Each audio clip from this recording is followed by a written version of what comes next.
Hey, friends. So, something that has featured in a pretty big way in my life over the last, I'd say, just about a year, maybe a little more than a year, but that's the last year or so is when it's really become prominent in my awareness. And I've talked about this probably a bit on this post, but I, through a variety of channels, came in contact with some folks who call themselves systems thinkers, or at the very least, are interested in a kind of way of looking at problems and and solutions from what is called a systems approach. And basically, to sort of make this, put it in as plain terms as possible, a systems approach just means for any issue that arises in a community, there are generally the issue itself will be located within a context of many different overlapping, interpenetrating, interwoven systems.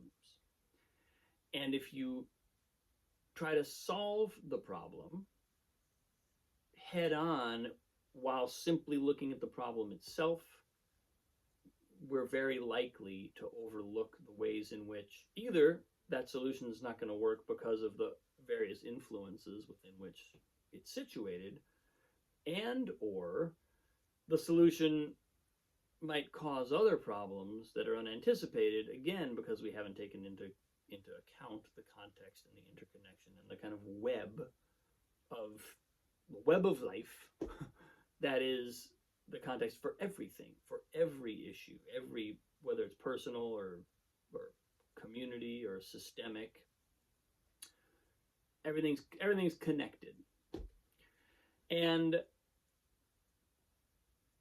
this is there are a variety of explanatory approaches to systems change. There's a variety of ways in. There's a variety of principles that we can outline to sort of try and describe what a systems approach is.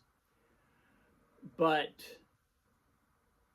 I'm going to kind of skip all that and just talk about the effect that it has had on me over the last year or so, to be really steeping myself in this and to be really experiencing it.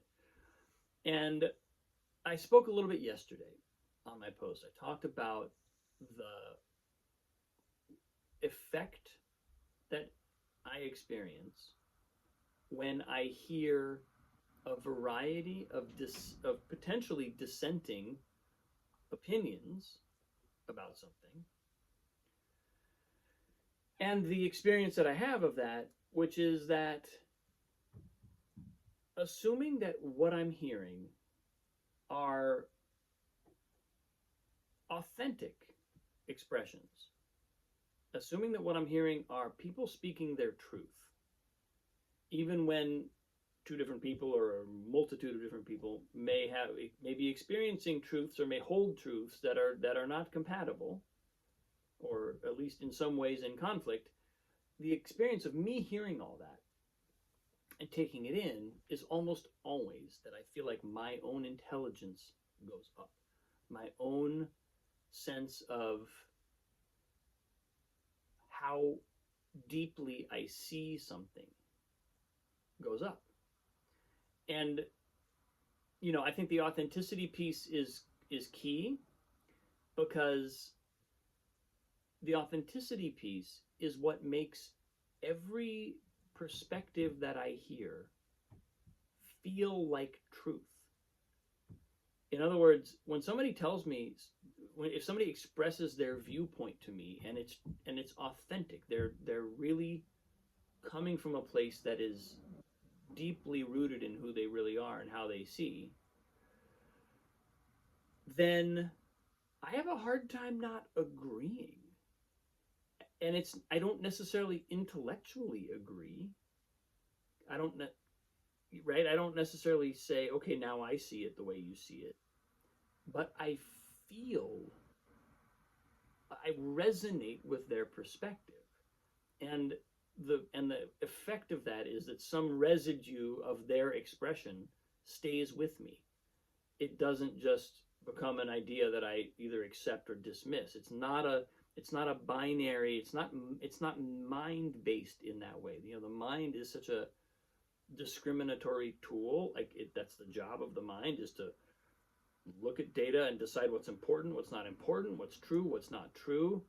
It's a lot of categorizing and sorting, and the mind's, I learned some really fascinating information about the mind from some neuroscience research I did a ways back, that the mind is constantly looking for efficiencies. And one of the most efficient things the mind can do is to make up itself, to make up our mind about a given topic or idea or issue, so we can stop thinking about it. When the mind feels that it has resolved an issue, it can stop thinking about it and devote its energy to other things. And energy is the mind's most precious resource. So we are biased towards resolving things, and we're biased towards resolving them sort of as quickly as possible. This is where the whole notion of delayed gratification and sort of like keeping an open mind and not jumping to conclusions. We have all these buzzwords or expressions that describe what it means to make up our mind too quickly. And systems change is the exact, it's almost like systems change's biggest challenge is to ask us to not do that, to ask us to keep the loop open for as long as possible. And I was speaking yesterday about how that gets easier when I hear a variety of authentic expressions from folks, and they're not necessarily in alignment, but they're all authentic, so they all hit me, they all resonate with me, they all leave something behind. By the end of that process,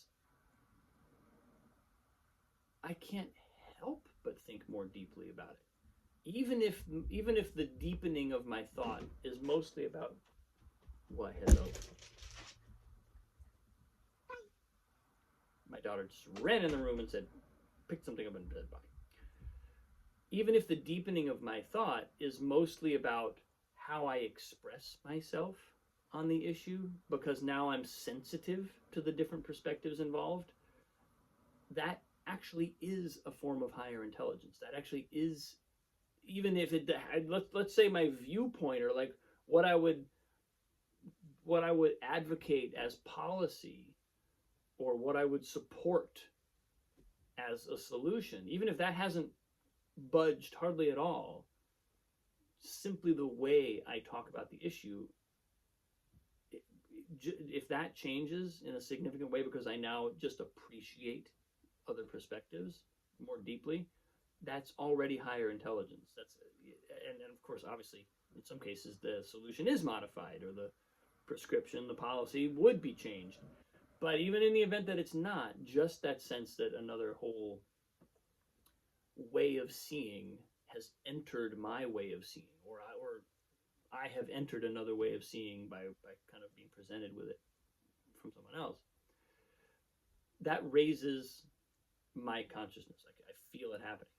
It's impossible for it not to happen. So that's been really exciting.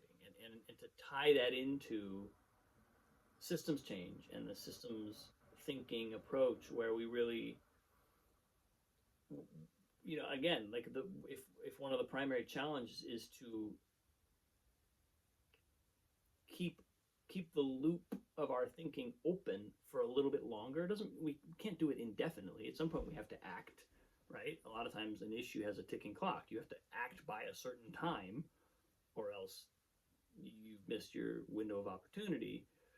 But a lot of times, or at least in some cases on certain issues, that's not the case.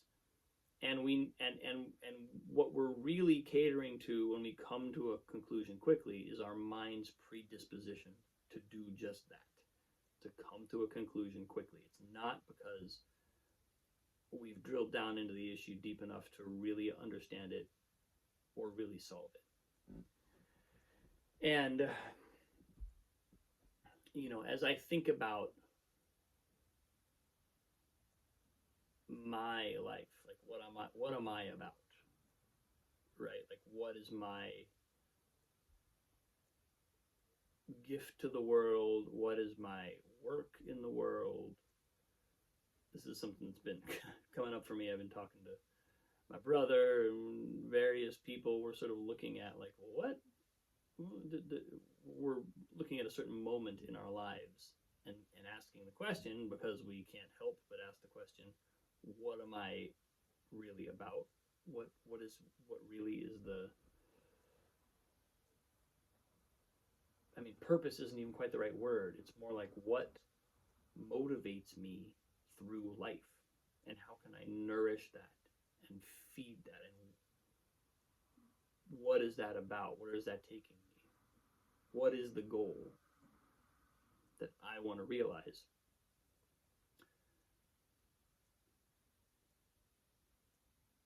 This process of starting to understand the breadth and depth of systems thinking and the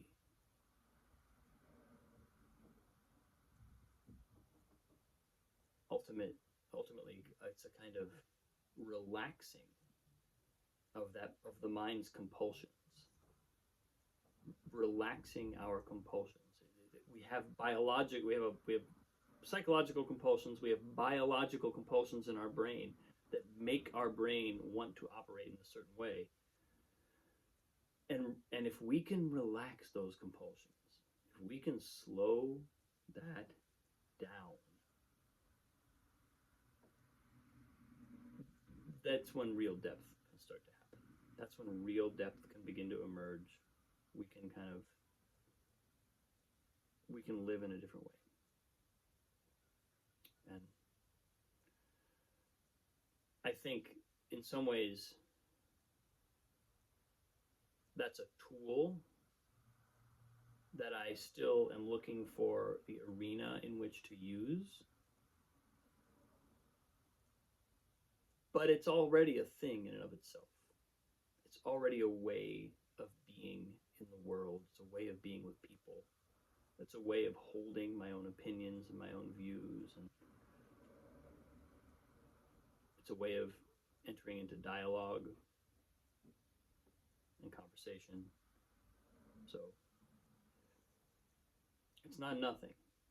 Just on its own, without a context, without even being applied to something or being like, this is what I'm going to do with this tool in my life. It's already a significant thing. And I'm just acknowledging and kind of recognizing it for myself, because it's something I think I don't want to underappreciate it as it comes into my awareness. So that's where I am today, folks. Thanks for watching. Appreciate you. Have a wonderful day. I'll see you soon.